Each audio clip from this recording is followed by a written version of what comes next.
Hi guys, Mr. Starry again. Today what I want to talk about is just another way that we can kind of think about slope. Remember, slope and rate of change pretty much mean the same thing. Remember, the variable that we use to represent slope is the letter m. Now, generally speaking, this is how we define slope.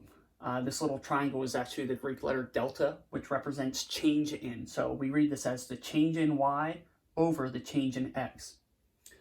Additionally, we have our formula for slope, y2 minus y1 all over x2 minus x1. The way we're going to think about this today is slope is this, rise over run. And the purpose that we use this for is when we're looking visually at slope. How can we find slope kind of super quickly? Now, we're still trying to accomplish the same goal. We're still trying to find the number that represents the tilt of this line, but we're going to do it from a more visual sense today rather than a more abstract sense from two ordered pairs. So what is rise, what is run? Well, rise is, again, you're changing your y direction. Remember, y is going up and down, vertical. So what we need to think about is we're trying to find a number that represents the rise of this graph. Just the same, we're trying to find a number that represents the run, the change in the x direction of this same graph.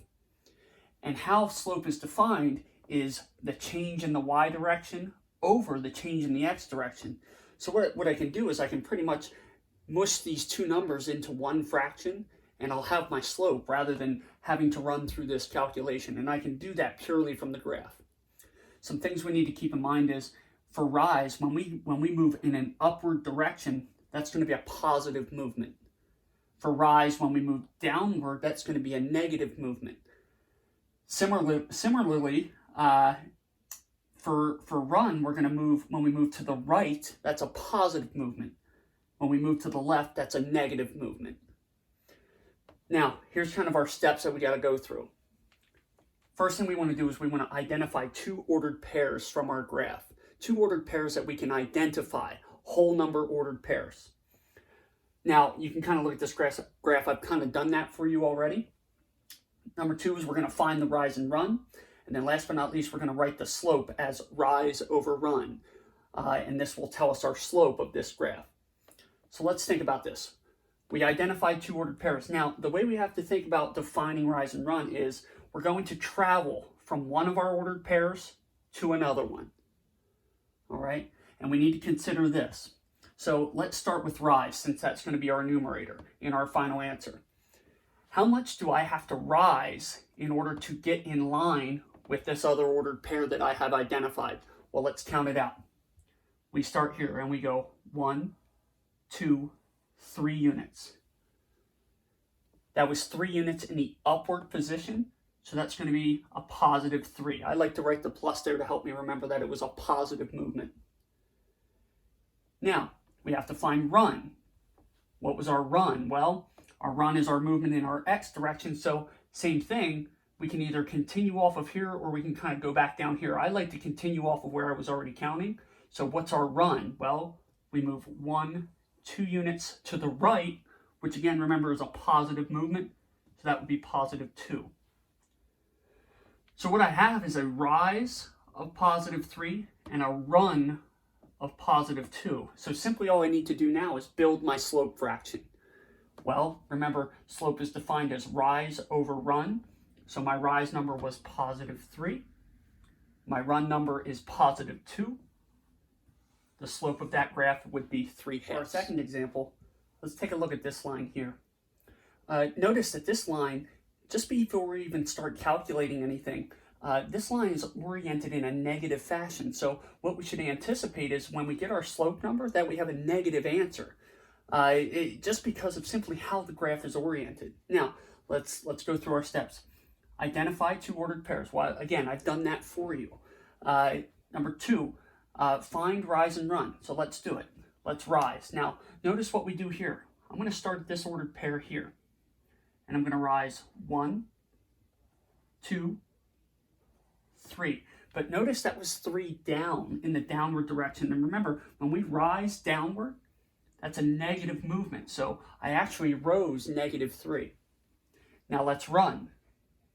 1, 2, 3, 4 units. 4 units to the right.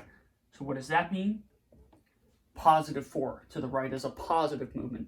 So my slope for this line would be -3/4.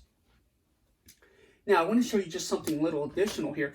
It actually doesn't matter which ordered pair you start and finish with. So let's actually flip this the other way now, and let's start with this ordered pair and try to find this one. Well, let's rise. 1, 2, 3. Okay, well, I rose 3, +3, and now let's run. 1, 2, 3, 4. Notice that was 4 to the left.